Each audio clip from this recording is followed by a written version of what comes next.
যারা আল্লাহর জন্য পাগল হয়, যারা দুনিয়ার জমিনে নবীর জন্য বড় পাগল, তাদের ঈমানটা আল্লাহ এমনভাবে বৃদ্ধি করিয়া দেয়। আল্লাহ তাআলা বলে, বান্দা কিভাবে স্বচ্ছ হৃদয় দুনিয়ার জমিনে গড়বা, কিভাবে পরিচ্ছন্ন একটা কলব দুনিয়ার জমিনে গড়বা। বলে নবী আমার জানায়া দেয়, দুইটা জিনিস দুনিয়ার জমিনে রেখে গেলাম। যারা দুইটা জিনিস দুনিয়ার জমিনে আঁকড়ে ধরতে পারবে, তারা কোনোদিন দুনিয়ার জমিনে পথভ্রষ্ট হবে না।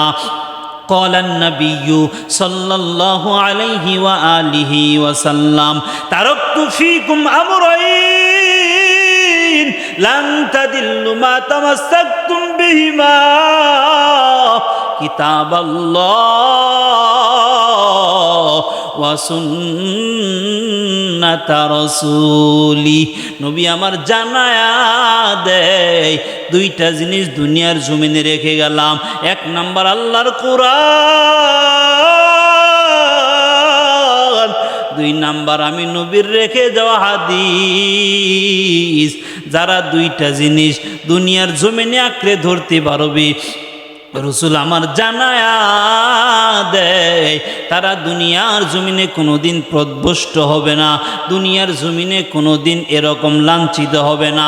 তার কারণ যারা রসুলের হাদিস মেনে চলবে, যারা আল্লাহর কোরআন দুনিয়ার জমিনে মেনে চলবে, যারা ব্যক্তিগত জীবনে, পারিবারিক জীবনে, সামাজিক জীবনে, এরকমভাবে আন্তর্জাতিক পর্যায়ে যারা কোরআন হাদিস মেনে চলবে, তারা ওই জাতি, ওই বংশ, ওই গোষ্ঠী, ওই দেশ, ওই রাষ্ট্র কোনোদিন আল্লাহর নাফরমানি দুনিয়ার জমিনে করতে পারবে না। সুবহানাল্লাহ বলে। এর নবীর উম্মতের দল, এই কারণে নবীকে ভালোবাসতে হবে, নবীকে মোহাব্বত করতে হবে। এবং দুনিয়ার জমিনে আল্লাহর ভালোবাসা, নবীর ভালোবাসা যদি অর্জন করতে চাও, দুইটা কাজ করতে হবে। যদি নেক আমল করতে পারো, জান্নাত যদি পেতে চাও, দুইটা কাজ করা লাগবে। আল্লাহ তাআলা বলে, ইন্নাল্লাযীনা আমানু ওয়া আমিলুস সলিহাত কানাত লাহুম জান্নাতুল ফিরদাউসি নুজুলা। এক নাম্বার ঈমান আনতে হবে কার উপর? আরো জোরে বলেন, কার উপর? এক নাম্বার ঈমান আনতে হবে আল্লাহর উপর। বলে দুনিয়ার জমিনে আমি বান্দাকে দুনিয়ার জমিনে কেউ খাওয়ায় না, আমি দুনিয়ার জমিনে বান্দাকে কেউ সম্মান দেয় না। আমি দুনিয়ার জমিনে এত মর্যাদার অধিকারী হলাম, দুনিয়ার জমিনে আমি এত সম্মানের পাত্র হয়ে গেলাম, আমার কোনো ক্ষমতা নাই। দুনিয়ার জমিনে যে সম্মান দেয়, চিল্লায় বলেন তার নাম। অত ইজ্জু মান তাশা অত জিল্লু মান তাশা বিয়াদিকাল খায়র ইন্নাকা আলা কুল্লি শাইইন কাদির। আল্লাহু আকবার বলে। এর নবীর উম্মতের দল, এই কারণে আল্লাহর প্রতি ঈমান আনয়ন করতে হবে এবং আল্লাহর জাহান্নামের ভয় অন্তরের মধ্যে রাখতে হবে। আল্লাহ তাআলা বলে, ইয়া আইয়ুহাল্লাযীনা আমানুত্তাকুল্লাহ হাক্কা তুকাতিহি ওয়া লা তামুতুন্না ইল্লা ওয়া আনতুম মুসলিমুন। ও বান্দা, আমি আল্লাহকে ভয় কর, আমি আল্লাহকে বড় ভয় কর। মুসলমান না হয়ে আমি আল্লাহর কাছে এসো না। আল্লাহকে ভয় করার অর্থ হলো আল্লাহ বড় রাগান্বিত না। আল্লাহকে ভয় করার অর্থ আল্লাহর জাহান্নামের ভয়। ওরে বান্দা, কিভাবে ভয় করবা? সাহাবায়ে কেরাম দুনিয়ার জমিন ওপেন জান্নাতের সার্টিফিকেট পাওয়া ব্যক্তি হলো সাহাবী। এই সাহাবায়ে কেরাম দুনিয়ার জমিনে ওপেন জান্নাতের সার্টিফিকেট পেয়েছে। এমন 10 জন আশারায়ে মুবাশশারা, এমন 10 জন সাহাবায়ে কেরামের মধ্যে অন্যতম হলো আবু বকর রাদিয়াল্লাহু তাআলা আনহু। এই আবু বকর জাহান্নামের ভয়ে কি পরিমাণ কান্না করত, বলে জঙ্গলার কিনারায় গিয়ে বলতো আল্লাহ, জঙ্গলার গাছের পাতা হয়ে যাইতাম, আমার কোনো হিসাব ছিল না। ইয়া লাইতানি কুনতু আরাকা মিনাশ শাজারা, ও গাছ, আমি আবু বকর মানুষ না হয়ে যদি গাছের পাতা হইতাম, আমাকে জঙ্গলার হিংস্র প্রাণী খেয়ে ফেলতো। আমি আবু বকরের কোনো চিন্তা নাই, আমি আবু বকরের কোনো টেনশন ছিল না। ওরে বান্দা, ওমরের মতো ব্যক্তি যাকে আল্লাহর রাসূল বলেন লাউ কানা বাদি নাবিয়্যান লাকানা উমর, আমি পয়গম্বরের পরে যদি দুনিয়ার জমিনে কোনো বান্দা নবী হয়, ওই বান্দা দুনিয়ার জমিনে অন্য কোনো মানুষ না, ওই বান্দা হলো আমার মোহাব্বতের ভালোবাসার মানুষ হযরত ওমর। সুবহানাল্লাহ বলেন। এর নবীর উম্মতের দল এই ওমর রাদিয়াল্লাহু তাআলা আনহু কি পরিমাণ জাহান্নামের ভয়ে কান্না করতেন। ঈদের দিন, আনন্দের দিন সমস্ত মানুষ ঈদের আনন্দের মধ্যে আনন্দ হয়, কিন্তু হযরত ওমরের দিলের মধ্যে কোনো আনন্দ নাই। ঈদের দিন সমস্ত সাহাবায়ে কেরাম ডেকে ডেকে বলে, আবু বকর ও ওমর, সমস্ত মানুষগুলো ঈদের আনন্দ করতেছে, আপনার মনে কি আনন্দ নাই? আপনার বাড়িতে কি খানা নাই? আপনার বাড়িতে কি সুন্দর পোশাক নাই? ওমর ডাক দিয়ে বলেন, সাহাবী, আমার বাড়িতে খানার অভাব নাই, আমার বাড়িতে জামার অভাব নাই, তাহলে কি কারণে আপনি কান্না করেন? আপনার মনে কেন আনন্দ নাই? উমর ডাক দিয়ে বলে, সাহাবী, একটা মাস আমি রমাদানের রোজা রাখলাম, আমি সেহরি খেলাম, ইফতার করলাম, আমি উমর তারাবি পড়লাম, আমি উমরের জানা নাই আমার আল্লাহ আমার রোজাগুলো কবুল করেছে কিনা, আমার আল্লাহ আমার সেহরিগুলো কবুল করেছে কিনা, আমার আল্লাহ আমার গুনাহ মাফ করেছে কি করে নাই আমার জানা নাই। সাহাবায়ে কেরাম বলেন, ওমর, আপনার কিসের জাহান্নামের টেনশন? কারণ আল্লাহ তাআলা আপনাকে দুনিয়ার জমিনে ওপেন জান্নাতের সার্টিফিকেট দান করে দিয়েছি। ওমর ডাক দিয়ে বলে, রে সাহাবী, যে আল্লাহ খুশি হয়ে আমি উমরকে জান্নাতের সার্টিফিকেট দিয়েছি, ওই আল্লাহ যদি নারাজ হয়, আমি উমরের নামটা জান্নাতের সার্টিফিকেট থেকে কাটিয়া জাহান্নামের খাতায় লিখতে একটা মুহূর্ত দেরি হবে না। সুবহানাল্লাহ বলেন। নবীর উম্মতের দল, আমি আপনি কিন্তু উমরের চাইতে বড় দামি হতে পারি না।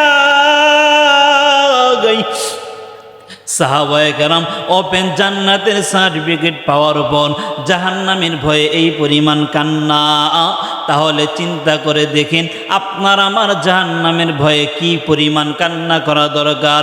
তার কারণ জাহান্নামটা সাধারণ কোনো বিষয় না। ওরে বান্দা, দুনিয়ার জমিনে গরমের তাপ সহ্য করতে পারো না, দুনিয়ার জমিনে সূর্যের আলোর তাপ সহ্য করতে পারো না। মায়ের নবী বলি, ওই কবরটা কারোর জন্য জান্নাতের ঘর, আবার ওই কবরটাই কারোর জন্য জাহান্নামের গর্ত হয়ে যাবে। আল্লাহর রাসূল বলেন, আল কবরু রাউযাতুম মির রিয়াজিল জান্নাহ আও হুফরাতুম মিন হুফারিন নার, ওই কবর কারো জন্য হবে জান্নাতের ঘর, আবার ওই কবর কারো জন্য হবে জাহান্নামের গর্ত। বলে কার জন্য জান্নাতের ঘর হবে? ওরে বান্দা, যারা নেক আমল নিয়ে কবরে যায়, যারা নেক আমল করে কবরে যাবে বান্দা, তাদের জন্য কবর জান্নাতের ঘর হয়ে যাবে। ওই কবর কিন্তু সাধারণ ঘর না, ওই কবর দৈনন্দিন তোমাকে আমাকে ডেকে ডেকে বলে, আনা বাইতুল ওয়াহদা, আনা বাইতুল গুরুবা, আনা বাইতুত তুরাব। আমি কিন্তু পোকামাকড়ের ঘর, আমি কিন্তু সাপ বিচ্ছুর ঘর, আমি কিন্তু একাকিত্বের ঘর। ওরে বান্দা, যদি নেক আমল নিয়ে আমি কবরের কাছে আসতে পারো, আমি কবর তোমায় চিনব। আর যদি বান্দা আমল ছাড়া কবরে চলিয়া যাও, ওই কবরের মধ্যে একটা দুইটা নয়, 99টা সাপ আল্লাহ নিযুক্ত করে দিবি। বান্দা, মায়ের নবী বর্ণনা দিয়া বলেন, ওরে গোলাম, তোমার বাজরের হাড়গুলো এমন ভাবে একটা আরেকটার ভিতরে ঢুকিয়া যায়, বান্দা ওই কবরের চাপের কারণে পাঁজরের হাড়গুলো চূর্ণ বিচূর্ণ হয়ে যাবে। এই যে বান্দা কবরে আযাব শুরু হয়, যারা নেক আমল না নিয়ে কবরে যাবে, হাসরের ময়দান কায়েম হয়ে যাবে আযাবের সাথে সাথে। বান্দা, হাসরের ময়দানটা তামা। ওরে বান্দা, গুনাহ নিয়ে যদি হাসরের ময়দানে উঠিয়া যাও, হাসরের ময়দানটা তোমার আমার জন্য সাধারণ কোনো মাটি না, সাধারণ মাঠ হবে না। রসুল বর্ণনা দিয়া বলি, হাসরের ময়দান গুনাহগারদের জন্য তামা হয়ে যাবে। বলে তামা কেন হবে? স্বর্ণ কেন হবে না? লোহা কেন হবে না? বলে তামার মধ্যে এমন গুণ, যেই গুণটা লোহার মধ্যে নাই, যেই গুণটা স্বর্ণের মধ্যেও নাই। বলে তামার এক কর্নারে গরম করলে পুরা তামাটাই গরম হয়ে যায়। বান্দা, গুনাহগারদের আযাব দেওয়ার জন্য, শাস্তি দেওয়ার জন্য হাসরের ময়দানটা তামা। সূর্য মাথার আধা হাত উপরে চলে আসবে। রসুল বলি, ওরে বান্দা, বৈজ্ঞানিকরা বলে এই সূর্য 9,30,00,000 মাইল উপর থেকে তাপ দেয়, এরপরেও আমরা সূর্যের তাপ সহ্য করতে পারি না। যখন হাসরের ময়দানে সূর্য আধা হাত উপরে চলে আসবে, আল্লাহ বলবি, ওরে সূর্য, দুনিয়ার জমিনে একটা মুখ দুনিয়ার জমিনে ছিল, হাসরের ময়দান আমি আল্লাহ অর্ডার দিলাম, তোমার 12টা মুখ আজকে জমিনের দিকে ফিরায়া দেয়। তোমার মধ্যে যত তাপ আছে আজকে জমিনে ছেড়ে দেয়। সূর্যের তাপের কারণে গুনাহগার বান্দার মাথার মগজগুলো ভাতের মারের মতো ফুটতে থাকবে।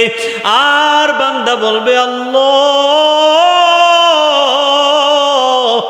আরেকটা বার দুনিয়ার জমিনে পাঠায়া দেন।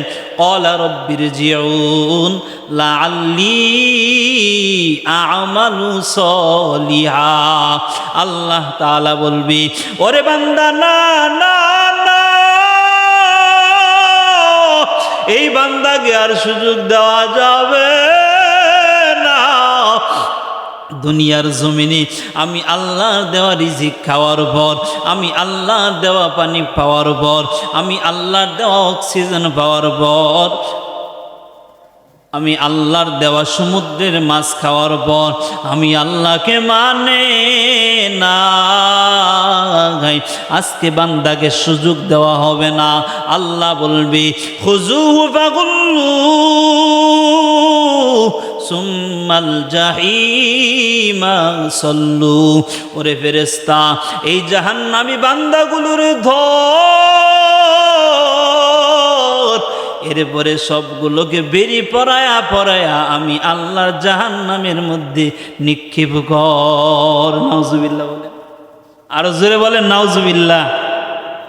এই জাহান্নাম খুব ভয়ঙ্কর। কাদের জন্য জান্নাত হবে, কাদের জন্য জাহান্নাম হবে? মদিনাতুর রাসূল বলেন, যারা নেক আমল নিয়ে যেতে পারবে, দুনিয়ার জমিনে যারা কোরআন সুন্নাহ অনুযায়ী নিজের জীবনকে বাস্তবায়ন করবে, তারা হবে জান্নাতি। আল্লাহ বলে, বান্দা আমি তোমার সৌন্দর্য দেখব না, রূপ লাবণ্য দেখব না, তোমার চেহারা দেখব না, তোমার বংশমর্যাদা দেখব না, আমি দেখব বান্দা তোমার কলবের হালাত, পরিচ্ছন্ন একটা কলব এবং সুন্দর কিছু আমল। সুবহানাল্লাহ বলেন। আল্লাহ তাআলা আমাদের সবাইকে পরিচ্ছন্ন হৃদয় এবং সুন্দর কিছু আমল নিয়ে যাওয়ার মতো তৌফিক দান করুক, বলেন আমিন। ওমা আলাইনা ইল্লাল বালাগ। আসসালামু আলাইকুম ওয়া রাহমাতুল্লাহি ওয়া বারাকাতুহু।